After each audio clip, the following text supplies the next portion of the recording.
Hello friends, welcome to Ipsita's lifestyle. আশা করছি সকলের দুর্গাপুজো খুব ভালো কাটছে। আজ হচ্ছে অষ্টমীর সকাল, আর আমাকে দেখে বুঝতেই পারছেন আমি টোটালি সাজগোজ করে রেডি, আর আমার অষ্টমীর অঞ্জলি দেওয়াও হয়ে গেছে। তো প্রত্যেকবারের মতোই এবারে ঠিক করেছি আমরা অষ্টমীতেই কলকাতা যাব। আর টাচউড এখনও অবধি ওয়েদারটাও খুব ভালো আছে, তো সেই জন্যে নবমীর আর রিস্ক কোনো রকম না নিয়ে আমরা আজকে অষ্টমীর দিনেই কলকাতায় বেরিয়ে পড়লাম। আমরা কলকাতাতেই আজকে ফার্স্টে ঠিক করেছি চেতলার ঠাকুরটাকে দেখব, চেতলা অগ্রণী ক্লাবের। ওখানে তো উজ্জ্বলদার সমস্ত ব্যবস্থা করে রেখেছে, আর ফার্স্টে আমরা ওখানেই যাব।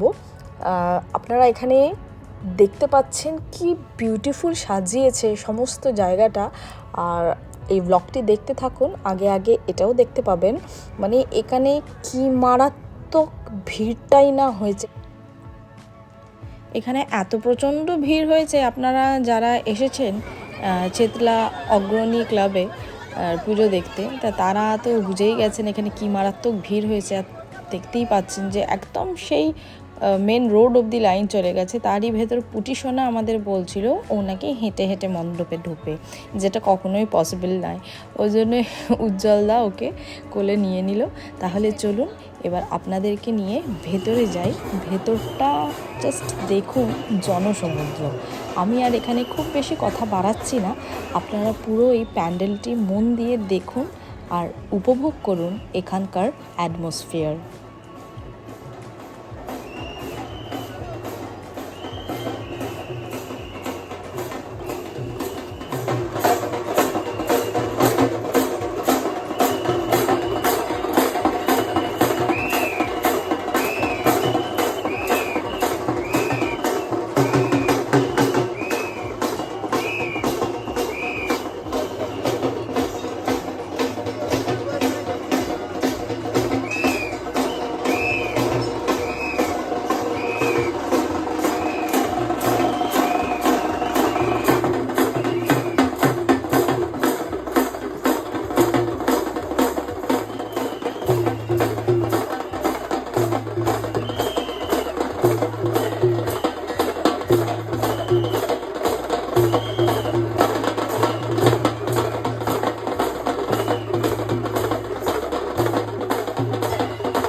তো আপনারা দেখতেই পাচ্ছেন যে এইখানেতে লোকের ঢল কী পরিমাণ এসছে, আর কেনই বা তারা এসছে, কারণ চেতলার পুজো নতুন করে কিচ্ছু বলার নেই।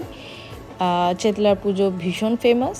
আর এবারের প্যান্ডেলের বিশেষত্ব হচ্ছে এই প্যান্ডেলটি প্রায় 3 কোটিরও বেশি রুদ্রাক্ষ দিয়ে এই প্যান্ডেলটি বানানো হয়েছে। আর অদ্ভুত সুন্দর। এই যে দেখছেন এই বিডসগুলো কিন্তু পুরোটাই রুদ্রাক্ষের তৈরি।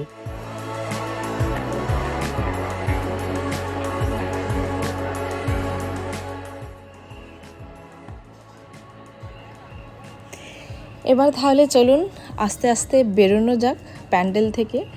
আর এখন এই মা দুর্গার প্রতিমাটি আপনাদের সাথে শেয়ার করছি। কি যে অদ্ভুত, ঠাকুরের মূর্তিটাও হয়েছে ভীষণ সুন্দর। যতটা সুন্দর প্যান্ডেল, আর ততটাই আউটস্ট্যান্ডিং হচ্ছে মায়ের এই মূর্তি, যেটা আমি খুব ক্লোজ থেকে একটা স্টিল ফটোর মাধ্যমে আপনাদের সাথে শেয়ার করলাম। ওখানে বেশ কিছুক্ষণ প্যান্ডেলে থাকার পর একটু উজ্জ্বলদা ওর ফ্যামিলি, আমরা সবাই মিলে একটুখানি গল্প আড্ডা দিয়ে বেরিয়ে গেলাম অন্য ঠাকুরের দর্শনের জন্যে। সেটা কোথায় যাব পরে জানাচ্ছি, কিন্তু তার আগে আমরা পৌঁছে গেলাম অ্যাক্রোপলিসে। কারণ আমাদের ওখান থেকে বেরোতে নিয়ার অ্যাবাউট ধরে নিন হয়ে গিয়েছিল ওই 10:30 পৌনে 11টা। তো ডিনারেরও টাইম হয়ে গিয়েছিল। তো ওই জন্য অর্ণব ডুগু দুজনেই বললো যে আগে ডিনারটা করে নেওয়া যাক, দেন তারপর নয় অন্যান্য প্যান্ডেলগুলোতে যাব। তো সেই জন্যে আমরা অ্যাক্রোপলিসটা ওখান থেকে একদমই কাছে, আর এখানে বেশ ভালো ভালো রেস্টুরেন্টও রয়েছে এই মলটিতে। তো সেই কারণে আমরা অ্যাক্রোপলিসেই আগে ঢুকলাম। মলটিকেও প্রচণ্ড সুন্দর সাজিয়েছে, আর এখানে এসে যখন দেখলাম মোটামুটি সবকটা রেস্টুরেন্টে প্রায় 1-1.5 ঘন্টা করে ওয়েটিং, কিন্তু আমার হাজব্যান্ড আগে থেকে এই মেনল্যান্ড চায়নার একটি টেবিল রিজার্ভ করে রাখে, তো সেই কারণে আমাদের আর খুব বেশিক্ষণ ওয়েট করতে হয়নি, আমরা যেতেই টেবিলটা পেয়ে গিয়েছিলাম। তবে আমি আপনাদেরকে এটুকু রেকমেন্ড করতে পারি, এখানকার একটা প্রন সুশি আছে, এটা কিন্তু আপনারা অতি অবশ্যই কখনো ট্রাই করে দেখবেন, এটা খেতে খুবই ভালো।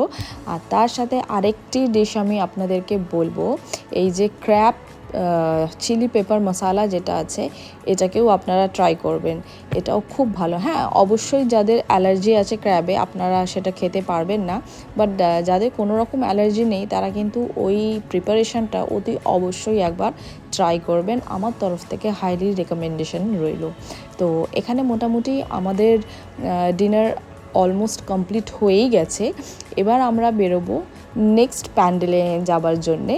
কিন্তু বাইরের ওয়েদারটা দেখুন বেশ সুন্দর, তবে একটু ভয়ও করছে, কারণ দূর থেকে দেখতে পাচ্ছি কখনো কখনো না বিদ্যুৎ চমকাচ্ছে, আমি নিজেও বুঝতে পারছি না যে অ্যাকচুয়াল এখন আকাশের অবস্থাটা কি, বৃষ্টি হবে না হবে না।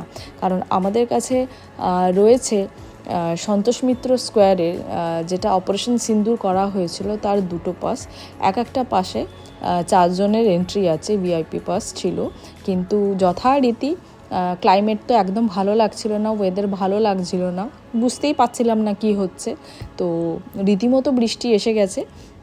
তো আজকে আমরা আর এখানে যাব না, যাব কালকে। আজকের মতো ব্লগটা এখানেই শেষ করলাম।